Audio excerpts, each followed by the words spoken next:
Okay, I'm going to show you how to do the customizing of your ladder.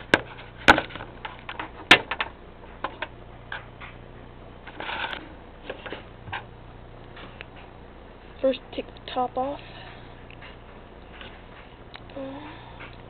like so. Let me get this, like so. And there's this white thing right here. You get the knife, and twist it, twist it, twist it.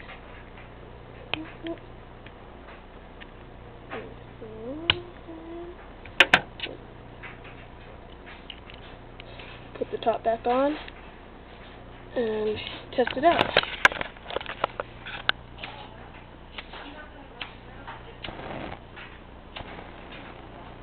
There you go.